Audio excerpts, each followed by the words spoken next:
Talk money for a second, shall we? The money that you have, the money you don't have, and hopefully some more money that you'll be able to save, because we know how bad the living costs are at the moment. They're rising, and stagnant income is, of course, a major concern for everybody. But here's at least some good news, a little bit of good news.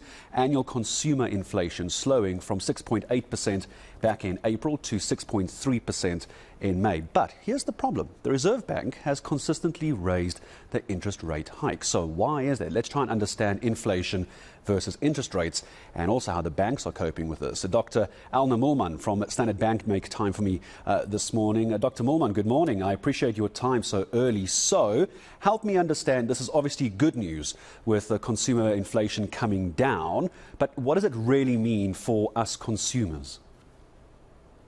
Good morning. I think what is important is to remember that the year-on-year rate of inflation has slowed, but prices are still rising. And unfortunately, we're still seeing reasonably high inflation in your non-discretionary spending items. So things like food that you'd have to purchase on a regular basis. Now, the positive news is this trend will continue. So what that means is prices are at least not rising as rapidly as before, but they are still generally increasing.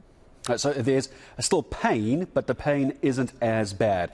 I've definitely failed Economics 101, Doctor, so please forgive what could be a very ignorant question. So if the inflation is slowing, when are we going to start seeing, do you think, a reduction in the interest rates? When could those start coming down? Now we're talking Reserve Bank, aren't we? Yes, unfortunately, that will probably be some time. In other words, we're starting to see the first improvements, and from here onwards, I expect inflation to continue to decline, but the Reserve Bank is still going to argue inflation is higher than it would like it to be, and there is still the risk that the currency weakness that we've seen so far this year will ultimately give us some inflation risks later on. So I think there's still a chance in the short term that they may hike interest rates further, probably just 25 basis points. And so any relief is probably only going to come from early next year, when the Reserve Bank should say, we're now comfortably within the target range. If the currency behaves, then we shouldn't see any new risks.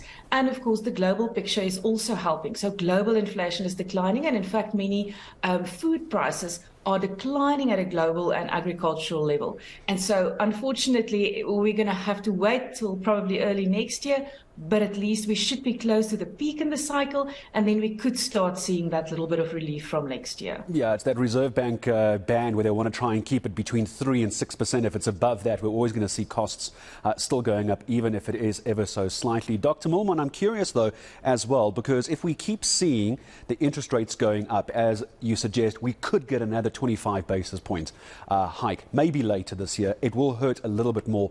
How bad is the debt from a banking perspective with clients at the moment? People aren't getting through. They're taking either revolving loans, they're taking out second, third credit cards, they're lending against their bonds. How bad is the debt in the banking sector at the moment? Yeah, so it is still in a reasonable position, but of course, it typically takes a bit of time before we see the full impact of, for example, interest rate hikes. So what we're starting to see is that if we look at mortgage growth, for example, you've mentioned some of the shorter term credit, and there we're still seeing people, like you referred to, taking on a little bit of additional credit. But on mortgages, for example, we're seeing a rapid slowdown in any growth there as people try to get by. If we then look at, for example, overdue debt, we're also starting to see an increase. And it's a very uneven picture. In other words, high, middle to high income groups are generally still in a reasonable position, but low to low middle income groups is where we're already starting to see an increase in bad debt, etc.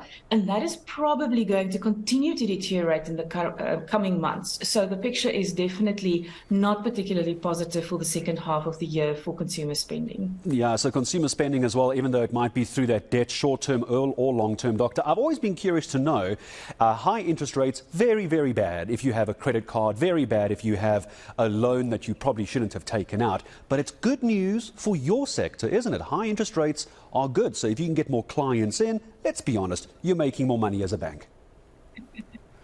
Only in the short term, because then you have that positive impact. But ultimately, if these higher interest rates start to slow down general economic activity, then it means that your credit growth, etc., is also slowing down, and then that becomes the most important. We should remember that interest rates have increased quite rapidly. The repo rate, for example, bottomed at only 3.5%, and we're now looking at going towards 8.5%. So it has increased significantly. But if we go back in history, these aren't very high interest rate levels. So just to give a little bit of context in terms of it is slowing the economy, it is intended to slow demand growth, but it isn't very high and very restrictive at these levels yet. Just as a last question to you, Doctor, before I say goodbye, in an environment like this where everyone's budgets are so stretched, we still get told about responsible spending. You and I just touched on credit cards and short-term lending. What does the investment vehicles look like? What does the savings vehicles look like? Because banks also would like to have people investing long-term, saving long-term, not just for your own interests as a bank, but also for the client. Can you talk to that very briefly? Are people still being responsible when it comes to investing and saving? We are still seeing some of that, but what we've seen during COVID that was very interesting, of course, is we saw a little bit of a build-up in savings, partly because people couldn't spend on certain things, you couldn't travel much, etc. And so we saw a little bit of a buffer being built. Unfortunately, we've seen a lot of that being unwound over the last couple of months, partly as a result of the increased pressure that we've discussed, and partly just as a result of we can now spend on things that we could do prior to COVID. So unfortunately, we have seen that normalizing a little bit.